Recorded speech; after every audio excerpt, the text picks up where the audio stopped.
G'day folks, I've built a new shooting board and this is a fairly long one. So this is about 30 inches long, or maybe a little bit less. But from this point up until that point, it's about 27 inches. So I can comfortably shoot about 25, 26, maybe 25 and a half. This bit of my bow is about 25 inches. And I pull this back, you can go to here, but provided you steady the plane. So you could shoot 27 inches realistically. This has been, I've been wanting to make an extra one for quite some time. So primarily this is what I'm going to be using it for, is the long grain, or along the grain, rather than across the grain. But I can use it across the grain. The thing is that because it's so long, right, if I'm trying to move it now. So let's say I put the stop about here. I'll be leaning my stomach into it, but I don't know, it's not gonna, maybe I'm just making an issue out of nothing. I'll just play with it for a while, and not that I'll be needing it every day, and just see how I feel. So I used quarter sawn Tassie oak, or Tasmanian oak, and this here is my bow. So I've just put a light coat of oil on it, just for a little bit of protection.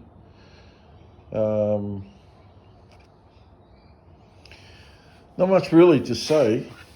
A lot of people use machines to make this, but you can do it all by hand like I do, and it'll come out just as accurate as a machine. So this has got to be accurate. So that has to be nice and parallel. If you put a square on the end here, you'll see that it is parallel. Now, that can sometimes take some time, and it doesn't have to. I'm just not sure which side I did, but as I was having a trial run, so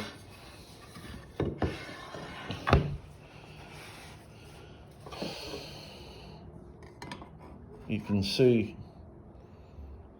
how nice and square that is, and that is square the whole length through. So it is parallel to here, and it's square to this side, and the whole length through. That's pretty much what your table saw does, if it's set up right. I'm not going to get into, the debacle between machines and hand tools, but I'm just saying that it's very, very accurate. And when I don't need it, I'll just put it aside along my other ones. Well, they're not shooting boards, but along the wall. So there's my other shooting board underneath there. That's for crosscuts. I may make another one, but a smaller one, and either give that away or sell it. Now the reason is that is ramped, and that's all great, but I've got a Veritas shooting plane, and this blade is on an angle, right? So having that ramped kind of cancels it out. You know, not a great deal, but it still cancels it out.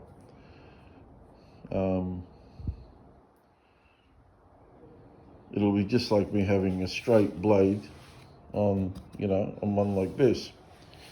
So back in the day, the old timers, they invented that ramped shooting board in order to create this angle on their shooting planes, which was just their basic Stanley, or their wooden planes. But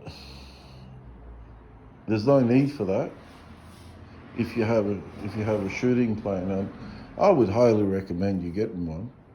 They might be expensive, but you only pay it once, and you've got it for life. So the other reason is that when I put the wood on the ramped, well, let's say it's a long piece, I needed to rest under something, and I'm kind of pressing down, like a lot of pressure down here, so it doesn't, tip. So if I make another one and I just have a bit of a, what do you call it? The same thickness timber, then I can have them very, very long and shoot with ease without worrying it tipping over. So the thing is, what you got to look for, or what you've got to think about when you're making one for yourself, is that this fence has got to be square to this here, right? So you can see that is square. And in the event it isn't, let's say it was like that, well, you can shim it, right? But try and, aim for square.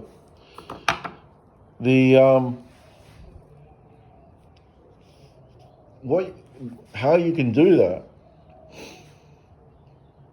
what I like to do, and I just don't see other people doing it. Maybe there is some out there doing it, but none of the major guys do this. I like to make a dado and I put the fence, in it.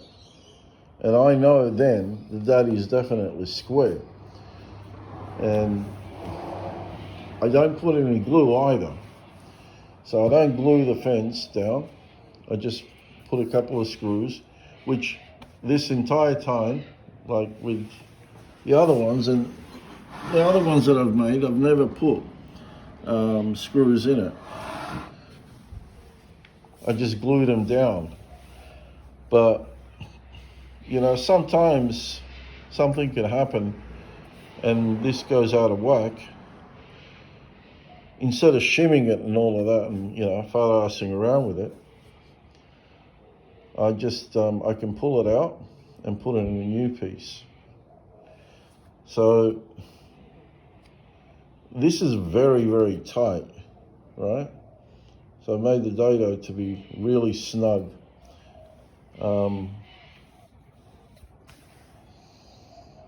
I didn't have to put the screws, but I did anyway, just because I did.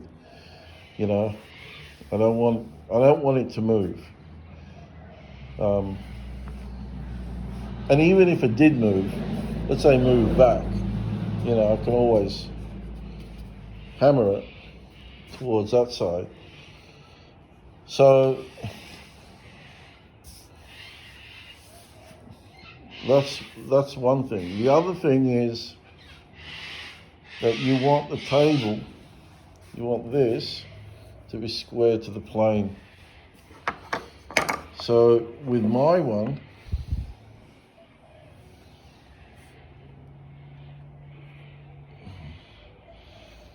you can see that's pretty square, and that's square, that's square. So you want to worry about there,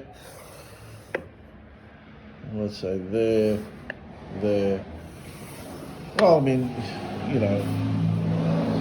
you want all of it to be square.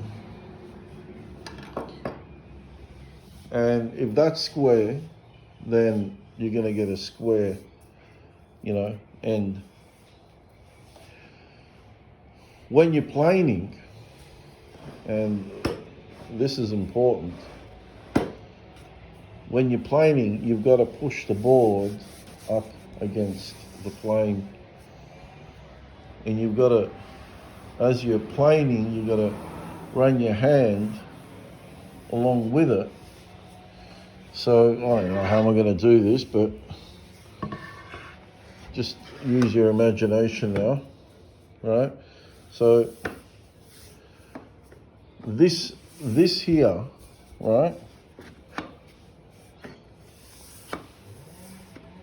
Which side's square? One of these sides are square. I think it's this side here. Okay, so that has got to be, all of this has got to register against the fence, right? And as you're pushing the plane, you're also pushing the board in that direction, against the plane, right? And then you push. And that's how you will make it parallel to the other side. Otherwise, what you'll have is that you'll end up tapering it, right? And if you do end up tapering it, that's why it's always important to, to keep checking rather than just planing crazy. Is that if it's tapered here, you can push that out to the side a bit, and then get it back in line. Or if it's tapered here, you can do the same there. But generally, if you're pushing along here, you'll get that square and parallel to the other side. So I think that's about it. Oh, yes, actually it isn't. There's just one more thing. Now, if you're using MDF, you won't have to do this step, right? But if you're using real wood and you're planed it by hand,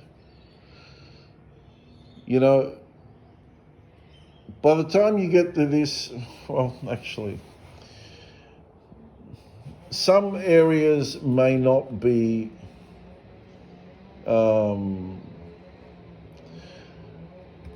not as flat, but let's say you may have planed this side a little bit too much and that side not enough, and it kind of canters, you know.